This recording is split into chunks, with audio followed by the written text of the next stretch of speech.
नमस्कार विद्यार्थी मित्रांनो, मी संतोष कोदे साईदीप ट्युटोरियल्स मध्ये आपलं स्वागत करत आहे। आज क्लास 6 चा लेसन नंबर 2 अँगल बघणार आहे। त्यातला पार्ट 1 बघणार आहे। पार्ट 2 आपल्यापर्यंत लवकरच पोहोचवण्याचा माझा प्रयत्न राहील। आता अँगलची व्याख्या बघूया। an angle can be formed by two rays or lines. an angle is measured in degree. आता याच्यामध्ये दोन महत्वाचं आहे, रेज और लाइन, रेज किंवा लाइन।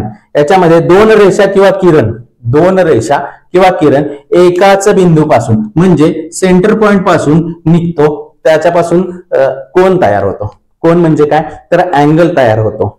अच्छा, याच्यामध्ये महत्वाचं काय, रेज आणि लाइन, दोन रेषा किंवा लाइन एका बिंदूपासून निघतात, त्याच्यापासून तयार होतो तो कोन तयार होतो। आता याच्यामध्ये कोन कसा लिहितात बघा, अँगल, कोन म्हणजे काय अँगल, इथे बघा त्याला PQR असं दिलेलं आहे। तर या दोन प्रकारे लिहितात, एक प्रकार आहे अँगल PQR आणि दुसरा लिहिता येतो इकडून सुद्धा RQP, RQP।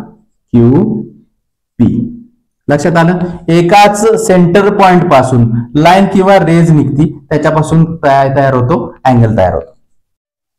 आता पुढचा बघणार आहे आपण, सहावा जो आहे तो रिफ्लेक्स अँगल आहे। रिफ्लेक्स अँगल आहे more than 180 degree and less than 360 degree, म्हणजे 180 पेक्षा जास्त आणि 360 पेक्षा कमी।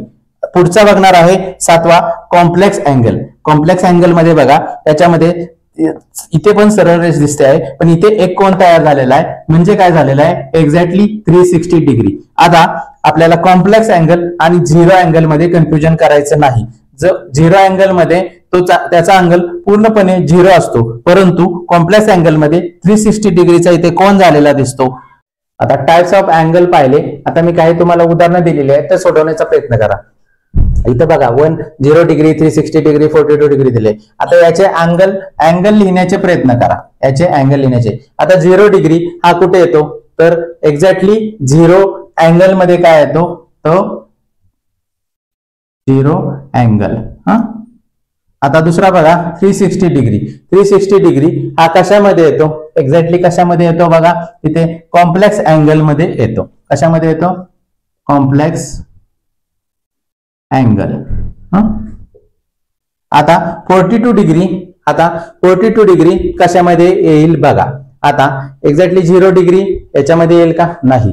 याच्यामध्ये more than 0 degree and less than 90 degree, याच्यामध्ये येणार आहे तो तिसरा अॅक्यूट अँगल।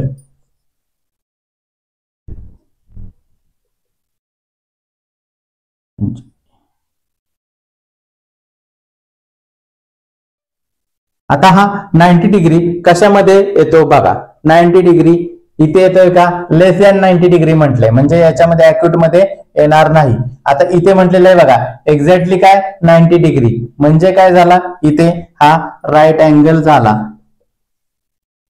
हा काय झाला, राईट अँगल। आता हे उरलेले तीन दिलेले आहेत बघा, हे सोडवण्याचा प्रयत्न करा। 200, 180 आणि 100 हे सोडवा आणि कमेंट्स बॉक्स मध्ये मला कमेंट करा। आता यानंतर पार्ट 2 जो आणणार आहे तो प्रॅक्टिस सेट आणणार आहे। अँगल या टॉपिक वरती प्रॅक्टिस सेट आणणार आहे, तो नक्की बघा आणि माझ्या साईदीप ट्युटोरियल्स या चॅनलला लाईक करा, सबस्क्राईब करा। सबस्क्राईब केल्यामुळे तुम्हाला लवकरात लवकर व्हिडिओ पोहोचण्यास मदत होईल। तसेच तुमच्या मित्र व मैत्रिणींना हा साईदीप ट्युटोरियल्स हा चॅनल शेअर करा, जेणेकरून त्यांच्यापर्यंत हे टॉपिक पोहोचण्यास मदत होईल। धन्यवाद।